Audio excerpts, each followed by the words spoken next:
우리 함께 사도신경으로 우리의 신앙을 고백하면서 주님 앞에 나아가도록 하겠습니다. 전능하사 천지를 만드신 하나님 아버지를 내가 믿사오며 그 외아들 우리 주 예수 그리스도를 믿사오니 이는 성령으로 잉태하사 동정녀 마리아에게 나시고 본디오 빌라도에게 고난을 받으사 십자가에 못 박혀 죽으시고 장사한 지 사흘 만에 죽은 자 가운데서 다시 살아나시며 하늘에 오르사 전능하신 하나님 우편에 앉아 계시다가 저리로서 산자와 죽은 자를 심판하러 오시리라. 성령을 믿사오며 거룩한 공예와 성도가 서로 교통하는 것과 죄를 사하여 주시는 것과 몸이 다시 사는 것과 영원히 사는 것을 믿사옵나이다. 아멘. 우리 찬송가 546장 주님 약속하신 말씀 위에서 함께 찬양하겠습니다.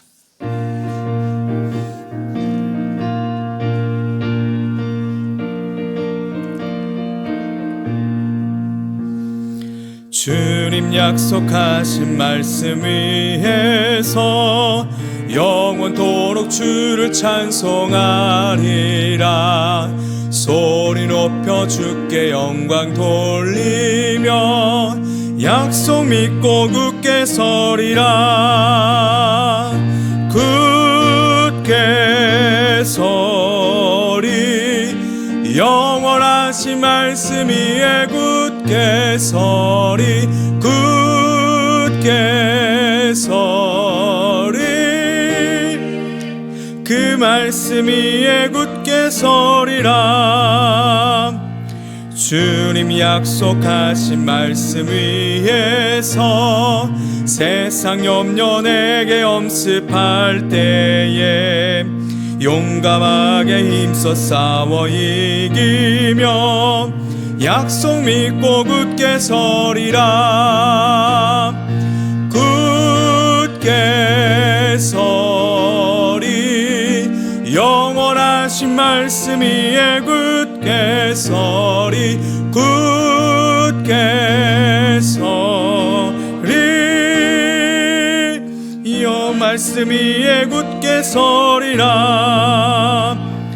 주님 약속하신 말씀 위에서 영원하신 주의 사랑 힘입고 성령으로 힘써 싸워 이기며 약속 믿고 굳게 서리라. 굳게 서리 영원하신 말씀 위에 굳게 서리. 굳게 서리 그 말씀 위에 굳게 서리라.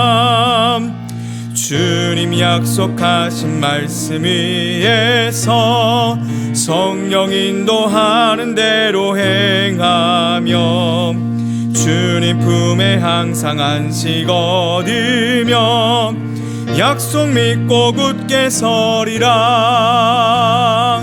굳게 서리 영원하신 말씀 위에 굳게 서리. 굳게 서리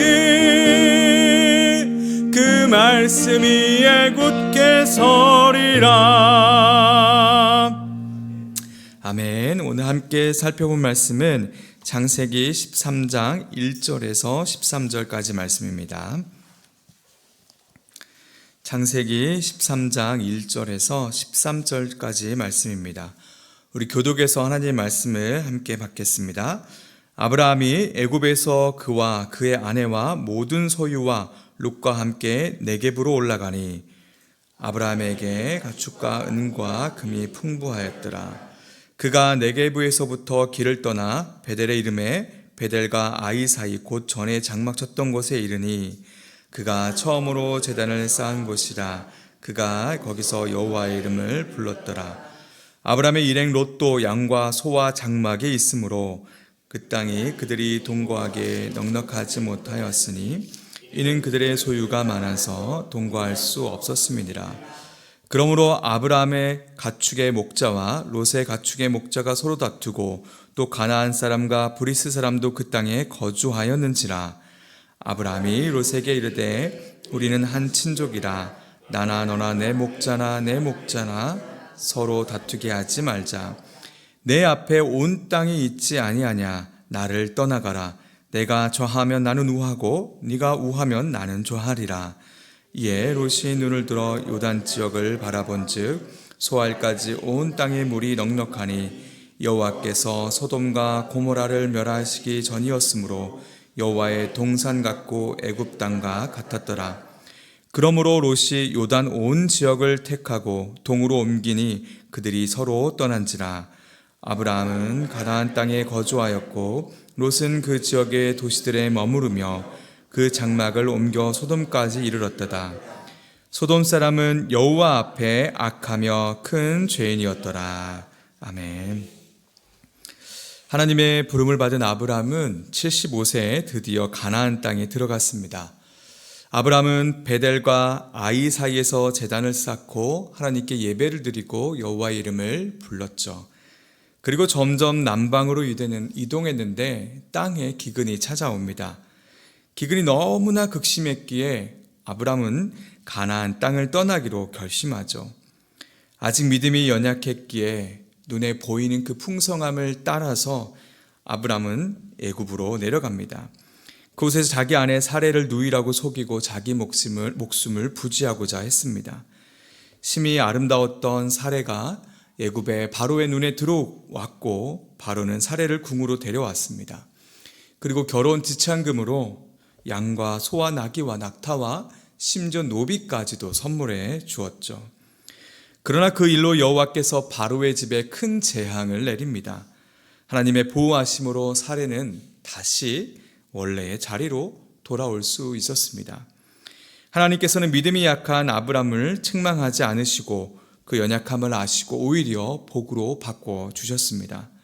아브람은 하란에서 떠날 때보다 더 많은 가축과 은과 금을 소유할 수 있게 된 것이죠. 오늘 본문은 아브람이 다시 애굽에서 올라온 후의 일을 기록하고 있습니다. 아브람은 처음 장막을 치고 제단을 쌓았던 곳에 돌아왔습니다. 그리고 가족을 보호하신 하나님을 기억하고 다시 하나님께 예배를 드립니다. 이때 아브람 옆에는 하란에서부터 함께 온 조카 롯이 있었습니다. 그러던 중에 문제가 발생하죠. 아브람의 가축과 롯의 가축들이 함께하기에는 땅이 넉넉하지 않았습니다. 둘 다 소유가 많았기 때문입니다. 결국 아브람 가축의 목자와 롯의 가축의 목자들이 서로 다투기 시작했습니다. 아브람은 롯에게 떠날 것을 말하고 롯은 비옥하고 풍요로운 요단 동쪽을 선택합니다. 그리고 서로 헤어지죠. 오늘 말씀을 통해서 아브람이 롯에게 왜 헤어질 것을 권했는지, 그리고 아브람은 어떤 방식으로 헤어질 것을 선택했는지 결정했는지를 이 시간 함께 살펴보고자 합니다. 그리고 내일은 롯과 아브라함의 모습을 대조해서 두 마음을 함께 나누도록 하겠습니다. 먼저 왜 아브라함은 롯에게 서로 헤어질 것을 요청했을까입니다. 말씀을 묵상하면서 드는 생각이 있었습니다. 두 사람이 같이 협력해서 살아갈 수는 없었을까라는 질문이었습니다. 비록 두 사람에게 속한 목자들이 다투는 일이 일어났지만 서로 조금 중재하고 또 경계를 정하고 가축의 수를 좀 조절하면 협력하고 살아갈 수 있었을 텐데 왜 굳이 헤어져야만 했을까라는 생각이었습니다. 아브라함이 있는 곳은 가나안 사람과 브리스 사람들이 이미 터를 잡고 살아가고 있었습니다. 두 사람은 이방인이었던 것이죠. 서로 협력해서 도와주고 외적인 어려움을 함께 극복하면서 잘 살아갈 수도 있었습니다. 무엇보다 롯은 저 멀리 갈대아 우르에서부터 함께 해온 혈육이었습니다. 그런데 왜 아브라함은 헤어질 것을 요청하고 있을까요? 첫 번째로는 이 헤어짐에는 하나님의 보이지 않는 섭리가 있기 때문입니다. 롯은 아브라함에게 있어서 유일한 후계자였습니다. 아버지 데라와 함께 갈대아 우르를 떠날 때 아브라함의 형제인 나홀과 하란은 같이 하지 않았습니다. 정확히 기록되어 있지는 않지만 이미 생명이 없는 그러한 모습이었을 수도 있는 거죠. 오직 하란의 아들 롯만이 함께 했습니다. 그만큼 아브라함에게 있어서 롯은 자식과도 다름없는 자였던 것이죠. 그러나 하나님께서는 아브라함과 사레를 통해 태어난 그 씨를 통해서 인류 구원을 향한 계획을 하고 계셨습니다. 이런 하나님의 기쁘신 뜻을 위해 아브라함에게 소원하는 마음을 행하도록 하시도록 이끌어 주신 것이죠. 두 번째로는 아브라함은 하나님의 약속을 기억했기 때문에 헤어질 것을 결심했습니다. 롯과 헤어지는 것은 아브라함의 가슴을 도려내는 것처럼 너무나도 아픈 일이었습니다. 그러나 그것이 롯을 지키는 일이라고 생각했을 것입니다. 왜냐하면 창세기 12장 3절에 이렇게 말씀하셨기 때문이죠. 너를 축복하는 자에게는 내가 복을 내리고 너를 저주하는 자에게는 내가 저주하리니 땅의 모든 족속이 너로 말미암아 복을 얻을 것이라 하신지라. 아브라함은 애굽의 바로가 사레를 취하려고 데려갔을 때 그 바로의 집안에 큰 재앙이 임한 것을 경험하고 직접 보았습니다. 너를 저주하는 자에게는 내가 저주하리니 이 말씀을 직접 본 것이죠. 롯과의 계속되는 다툼이 일어난다고 한다면 롯에게 어떠한 일이 일어날까요? 아브라함은 바로에게 임한 재앙들이 롯에게 일어나지 않기를 바랬을 것입니다. 아브라함이 애굽 땅에서 돌아왔을 때 다시 제단을 쌓습니다. 하나님의 경험을 회복하려는 그 열망이 그 안에 담겨 있는 것이죠. 또 그 옛 제단이 남아있다는 것은 하나님의 약속이 영속성을 가지고 있다는 것을 보여주는 한 장면이기도 하는 것입니다. 아브라함은 다시 약속을 떠올리며 기억함으로 아프지만 헤어짐을 결심하고 선택했던 것이죠. 이렇게 아브라함이 롯과 헤어질 것을 결심한 이유는 보이지 않는 하나님의 섭리가 있었고 아브라함 스스로가 하나님의 약속을 다시 기억함으로 결심했기 때문입니다. 그렇다면 이제 아브라함은 어떠한 방식으로 헤어지기를 선택했을까라는 질문을 던지고 싶습니다. 또 그러한 방식을 택한 이유는 무엇인지를 한번 생각해 보길 원하는 것이죠. 아브라함은 헤어지기로 결정하고 이렇게 롯에게 말합니다. 13장 9절의 말씀인데요. 내 앞에 온 땅이 있지 아니하냐? 나를 떠나가라. 내가 좌하면 나는 우하고 내가 우하면 나는 좌하리라. 아브라함은 롯에게 먼저 선택할 수 있는 관용을 베풉니다. 자기의 자녀와 같은 롯이어서 어쩌면 당연한 것처럼 보이기도 합니다. 아브라함에게 있어서 관용은 특별한 것이 아닐 수도 있다는 말이죠. 아버지가 자녀에게 관용의 사랑을 베푸는 것은 당연한 일이기 때문입니다. 그러나 아브라함이 베푼 관용에는 일반적이지 않은 특이한 점이 있었습니다. 아브라함은 애굽 땅에서 하나님의 보살핌을 경험했습니다. 특별히 하나님의 관용을 경험했죠. 가나안 땅을 떠나 애굽으로 갔고 자기 목숨을 부지하기 위해 아내를 누이라고 속이는 일을 저질렀습니다.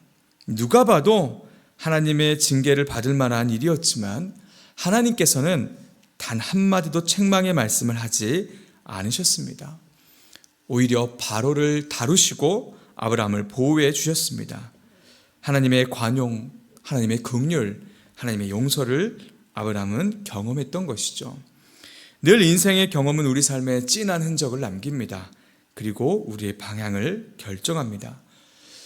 아브라함이 베푼 관용은 일반적인 모습도 있었겠지만 무엇보다 자기 인생의 경험한 하나님이 이끈 그러한 결정이었던 것이죠. 그리고 이 관용은 하나님의 약속을 의존한 결정이기도 했습니다. 9절 본문에 내 앞에 온 땅이 있지 아니하냐라고 말합니다. 그런데 사실 이 말은 현실과는 맞지 않습니다. 왜냐하면 이미 이 땅에는 가나안 사람, 브리스 사람들이 거주하고 있었기 때문이죠. 아브라함은 마치 이 땅이 자기 것인 양 누구에게 분배하듯이 지금 말하고 있습니다. 좌와 우라는 말은 결정의 언어이죠. 아브라함은 내가 보여줄 땅으로 가라고 하신 하나님의 말씀을 의지하며 그 약속의 성취를 기대하는 마음으로 이미 완료된 것처럼 말하고 있습니다. 아브라함은 자신을 용서하시고 관용을 베푸시는 하나님의 경험을 놓지 않았습니다. 그리고 약속을 기억하며 믿고 확신하며 롯에게 먼저 선택할 것을 권했던 것이죠. 사랑하는 여러분, 하나님께서 아브라함에게 하신 약속은 성취되었습니다. 그리고 아브라함처럼 우리에게도 성취될 약속을 주셨습니다. 우리도 이 아브라함처럼 하나님의 약속을 기억하고 이미 완료되었음을 믿음으로 바라봐야 하는 것이죠.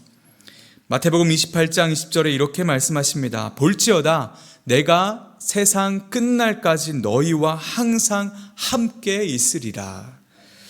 예수님께서는 세상 끝날까지 우리와 함께 하시겠다고 약속해 주셨습니다. 이 약속은 세상 끝날에 성취됩니다. 이 약속을 기억하십시오. 그리고 허물과 죄로 죽었던 우리를 이미 구원해 주신 하나님을 기억하길 원합니다. 인생 속에서 도우시고 동행하신 하나님의 은혜를 다시 붙잡고 기억하십시오. 그리고 아브라함이 제단을 쌓고 다시 하나님을 열망했던 것처럼 예배의 자리에서 또 기도의 자리에서 말씀의 자리에서 하나님을 열망하십시오. 그분이 함께 하심으로 세상을 두려워할 필요가 없는 것입니다. 또 요한복음에 이렇게 말씀하시면서 약속을 주셨습니다. 요한복음 6장 40절 말씀입니다. 내 아버지의 뜻은 아들을 보고 믿는 자마다 영생을 얻는 이것이니 마지막 날에 내가 이를 다시 살리리라 하시니라. 또 요한복음 10장 28절에 내가 그들에게 영생을 주노니 영원히 멸망하지 아니할 것이요 또 그들을 내 손에서 빼앗을 자가 없느니라. 우리는 영생을 약속받았습니다. 그리고 우리가 자주 살펴봤던 요한계시록 21장에 이렇게 말씀해 주시죠. 내가 들으니 보좌에서 큰 음성이 나며 이르되 보라 하나님의 장막의 사람들과 함께 있음에 하나님이 그들과 함께 계시려니 그들은 하나님의 백성이 되고 하나님은 친히 그들과 함께 계셔서 모든 눈물을 그 눈에서 닦아주시니 다시는 사망이 없고 애통하는 것이나 곡하는 것이나 아픈 것이 다시 있지 아니하리니 처음 것들이 다 지나갔음이로라. 아브라함은 약속을 바라보며 롯과 헤어졌고 롯에게 관용을 베풀었습니다.